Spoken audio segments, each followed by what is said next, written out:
Exploring the microscopic world, the onion cell, an insightful journey through microscopy analysis. Just some context. You're most likely going to do an onion cell microscope experiment in junior science or as a refresher in senior biology. So, introduction. Students learn basic microscope methods and plant cell architecture at different magnifications, analyzing how this specific zoom compares to another specific zoom and how that changes through increased magnification of the microscope.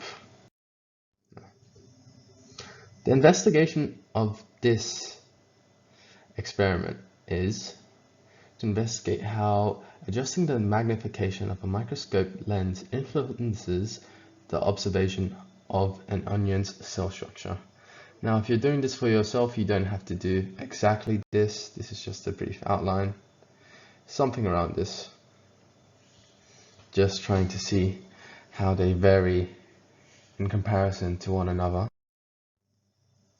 So, the hypothesis and prediction. It is predicted as the magnification of a microscope lens increases in strength, the level of detail observed in the image of an onion cell will also increases. Common sense, this is because higher magnification allows for greater resolution, enabling finer structures within the cell to become visible. Therefore, at higher magnifications, it will anticipate seeing clearer and more detailed traits of the onion cells, such as nucleus, cell walls, and possibly organelles, which we will see more in depth. Now, equipment needed. This is the generic. Every science lab should tend to have this. Light microscope, that's just a traditional microscope, having different magnification lenses, 3 slides, and cover slips. For this experiment, we're using a white onion. Feel free to use a purple onion. They may vary slightly. Tincture of iodine to stain the onion so it's more visible under the microscope to our eyes. A scalpel to cut the onion, and tweezers to gently remove them, ensuring that the onion cell is nice, crisp, pristine condition, nicely straight, not bent. Tweezers to help remove it. Gloves for protection against a scalpel and to avoid staining yourself with a tincture of iodine solution. It'll be very hard to get off. And goggles in case something splashes in your eye. Problems there. Now, variables. There are 3 types of variables, as you may have thought: independent, dependent, and controlled. In this case, independent is the magnification of microscope lenses. It's controlled by adjusting the microscope lens. In this experiment, it's 4x, 10x, and 40x. Now, dependent is observation of onion cell structure, the level of detail observed in the onion cell, including clarity of cell walls, nucleus, and other organelles. And now controlled, sample preparation. Just make sure to ensure consistent thickness and preparation of onion cells. Lighting conditions remain the same. Just leave your microscope where it is. Microscope settings, keep focus, and other settings constant during observations. Risk assessment. A common few one is eye strain. Prolonged observation through a microscope may lead to eye strain or fatigue. So take a break if you may experience that. Swap with a partner or one of your other students or team members. Sharp objects, microscope slides, as you may know, they're very fragile, so they can easily break. Cover slips as well may break, posing a risk of cuts. There's the chemical exposures. So wear gloves. Sharp objects, wear gloves, handle with caution. Common knowledge. Tripping hazards in the lab. There could be potential cable issues with the microscope, plugging it into the wall. Make sure it's in a safe position. And a scalpel, of course, the sharpest thing there. Don't mishandle it. Have a good grip on the blade, and you should be good. Now, method. So, make sure you have peeled the papery skin out away from the onion, so it's nice and clean.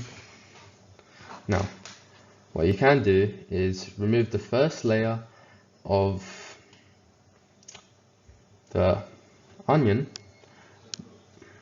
either using a scalpel or your hands. Now, cut off a section. It could be half a quarter. This is an unorthodox method, but I find it to be easier. Make sure you have the part of the onion, the curved part, facing upwards. Now what you want to do is bend that curve down and make sure you see a crack. And then you can peel off one side and you're left with an epidermal cell. Nice and simple. Make sure you're peeling it nice and even, so it has an even texture. Pulling that towards the other side will give you a nice thin layer.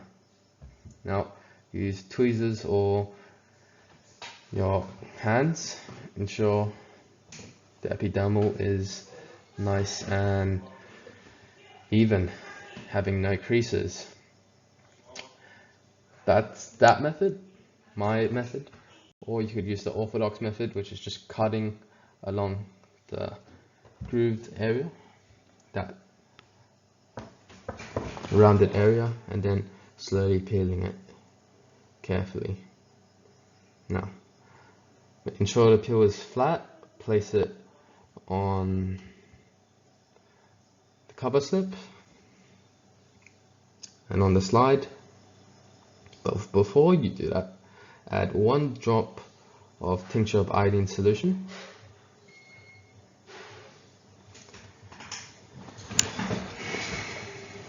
Make sure it's just 1 to 2 drops. Then slowly place the cover slip on the edge of the slide, dropping it down evenly to ensure no air bubbles. Now, place the onion cell onto the microscope, make sure it's attached, and view the microscope in 4x, 10x, and 40x magnification. Analyze the cellular structure present. Write it down. And repeat that step 3 times to ensure accuracy in case there's potential issues.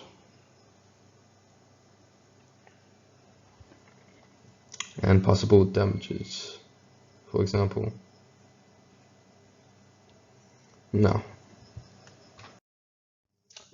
results. As you can see, we have the nucleus over here, right in the center, the cell wall, basically covering the whole cell itself, cell membrane between it, and a vacuole. Here's a 4x zoom. As you can see, the cell wall and nucleus is presented. A 10x zoom, we're having a little bit more. May see some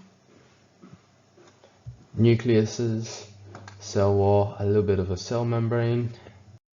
Now 40x, we have a much more clearer view.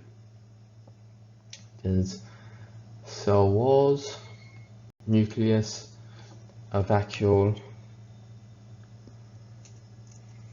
cell membrane,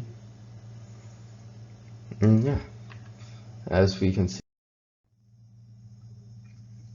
our hypothesis and prediction is correct.